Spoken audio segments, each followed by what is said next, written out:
Assalamu alaikum wa rahmatullahi wa barakatuh. Hello everyone. In this video, I would like to talk about a very important beginner grammar in Arabic language, which is the definite and indefinite words in Arabic.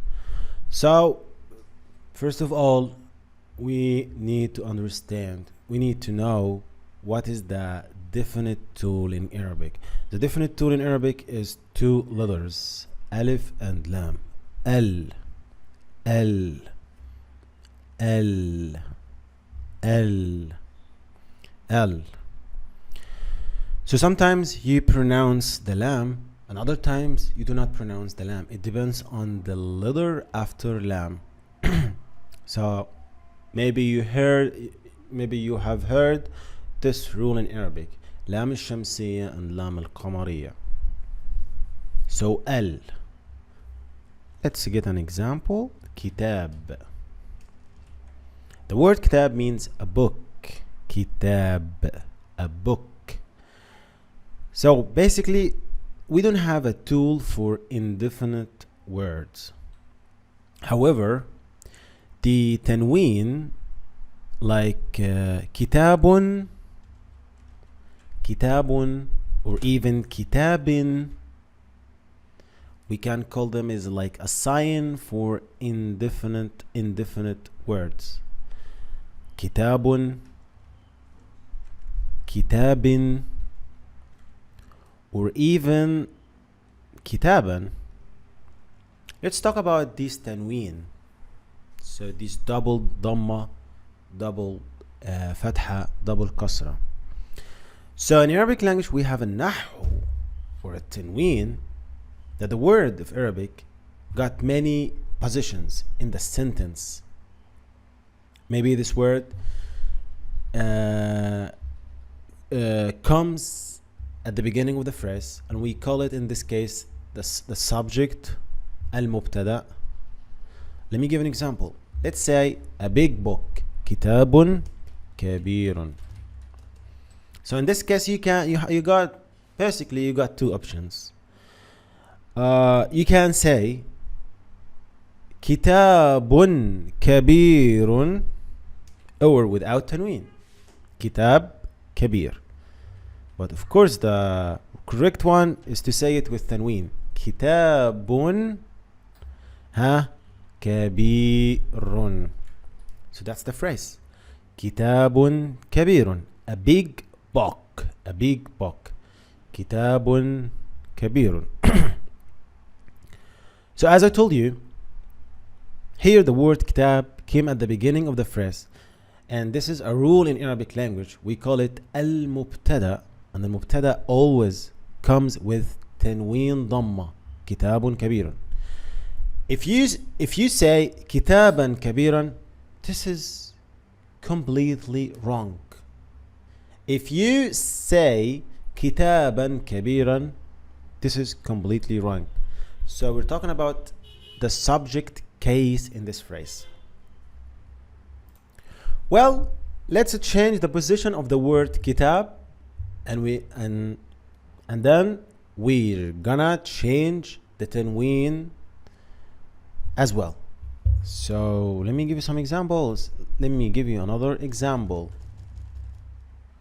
Let's say I bought a big book. A big book. اشتريت. What should I say, guys? Should I say kitabun, kitaban, or kitabin? In this case, the word kitab came as an object. So this is objective case. So in this case, keep it in your mind, you're gonna add tanween fatha at the end of the word. اشتريت kitaban kabiran. And always the object,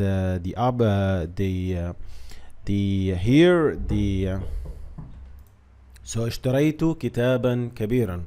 I bought a big book. كتابا كبيرا. So as you watching, as you notice, the word kitab we changed the end, the tanween for the word kitab according to the position of the word in the sentence. The last haraka is tanween kasra. Tanween kasra. So in Arabic language we call this position majroor, or you can call it mudaf ilayhi. So let's write a phrase.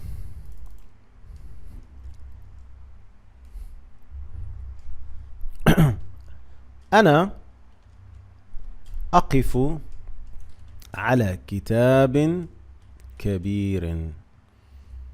So let's put the tanween here and here. All right. أنا أقف على كتاب كبير. The translation of this phrase is I stand on a big book. أنا أقف على. So على means on. And the word kitab came after the preposition على. And that's why we have changed the word kitab to kitabin كبير. أنا أقف على كتاب كبير. All these words, all these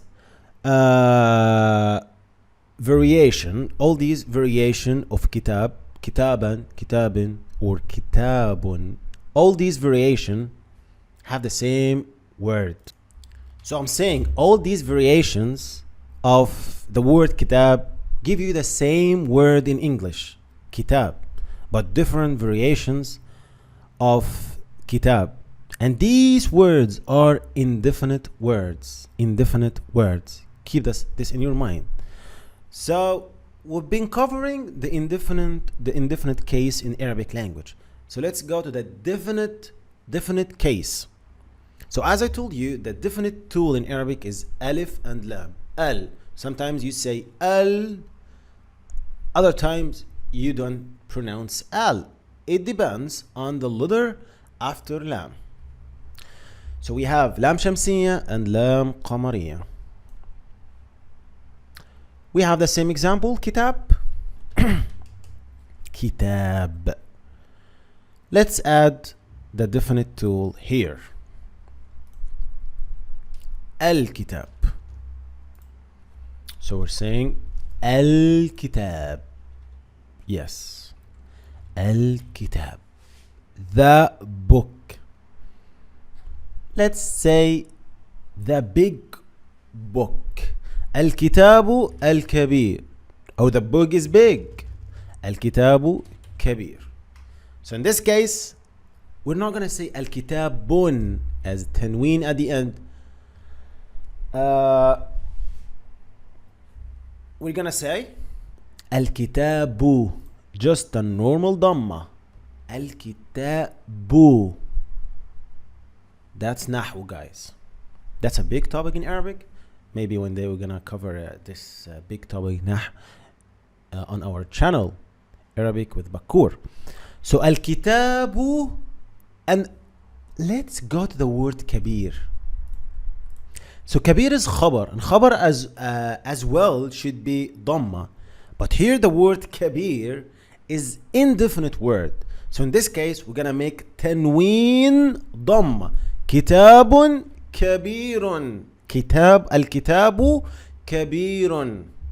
Al-kitabu kabirun. So this is the definite tool here, right here. Al-kitabu kabirun. Right. So, al-kitabu. If you have noticed that I'm saying L. So, actually I pronounced the lam. Al-kitabu. Other words, the lam shouldn't be pronounced. Like the word shams. Shams is a sun. Shams, indefinite. Let's add the sun. Ash-shams. Yeah, ash-shams. I'm saying ash-shams. I didn't say al-shams. I said الشمس. That's the word. الشمس. So as you all of you know, in Arabic language we have 28 letters. Half of these letters are حروف قمرية. That means you're gonna pronounce the lam, the definite tool. And the other half of the Arabic alphabet are lam shamsiya, which means you're not gonna pronounce the lam. And sheen is one of the lam حروف الشمسية, شمسية letters in Arabic. Shin, الشمس, الشا, الشا. So you're gonna change the lam to sheen, الشمس. So that's it, guys. I've passed 10 minutes. Hopefully everything is clear for you. And if you have any questions about Arabic grammar, please leave your comments in the comment section. I will be very happy to answer your questions. And if you would like to get online lessons with me, one-to-one, or even a group lessons, like you're gonna be one of a group, maybe you're gonna join 3 students, contact me through my WhatsApp number. You can get my WhatsApp number from my YouTube banner or even from the first comment. Have a good day. مع السلامة.